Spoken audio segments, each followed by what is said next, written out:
At any town meeting, the first order of business is electing a moderator. Here's how that went once in West Windsor. Those in favor of Matt signify by saying aye. Aye. Those opposed? Nay. Who said that? I know who said that. Good chance of getting recognized for the rest of the day. Town meeting is in its third century in Vermont and is the most enduring civil forum ever invented in America. UVM political science professor Frank Bryan is the leading authority on town meeting as a Vermont institution.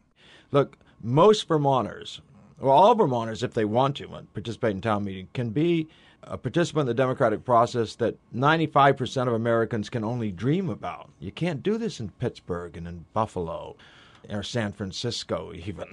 You can't do it. You can't be a legislator and amend from the floor and change policy in real time. Writer Susan Clark has collaborated with Frank Bryan in studying town meeting. There is a sense of community and a sense of togetherness that we have here. There's a fabric. It's a culture.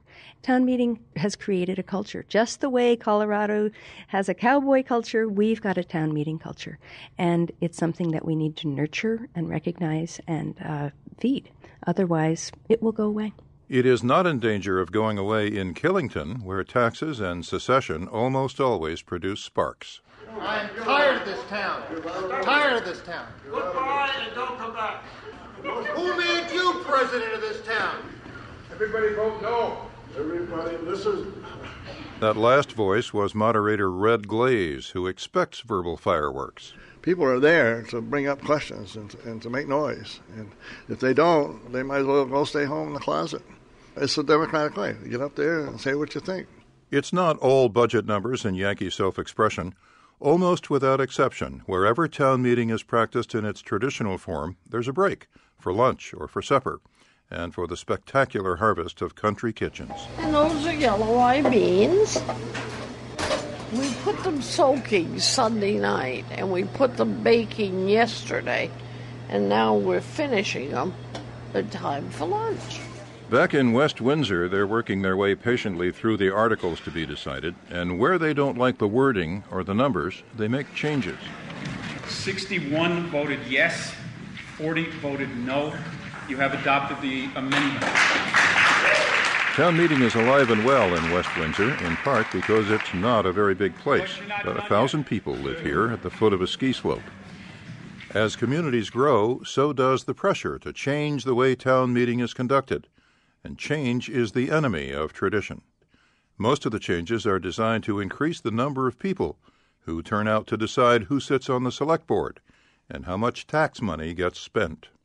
Increasingly, those decisions are made by Australian ballot. Susan Clark. Really, moving to Australian ballot is the death knell for a true town meeting. Frank Bryan puts the difference between a real town meeting and one conducted by secret ballot in musical terms. It's like singing a song or having a song sung to you. Town meeting is like singing the song. And Vermonters have gone to sing their songs. It isn't always good. It's not always in harmony, that's for sure. But it's real music by real people. One recurrent issue at town meeting is whether it's proper to vote on impeaching the president or banning nuclear arms. Those issues have arisen as more new people have entered the civic discussion, and Secretary of State Deb Markowitz thinks debating outside issues is not only acceptable but vital. My feeling is those questions are one way that we will get to revitalize our town meetings. That's sort of a hopeful piece, that people want to use this forum as a forum to talk about issues that they find to be important. They're just not always the local issues anymore. Town meeting as a slice of working grassroots democracy is at risk from growth and from demographic changes. But for Montpelier attorney Paul Gillis, as for thousands of others, town meeting and Vermont are synonymous. The people rule. No, it's not just a platitude or a politician's nostalgic reference, not on the first Tuesday of March in towns that hold traditional town meetings. Town meeting is the reason there is a Vermont as we know it.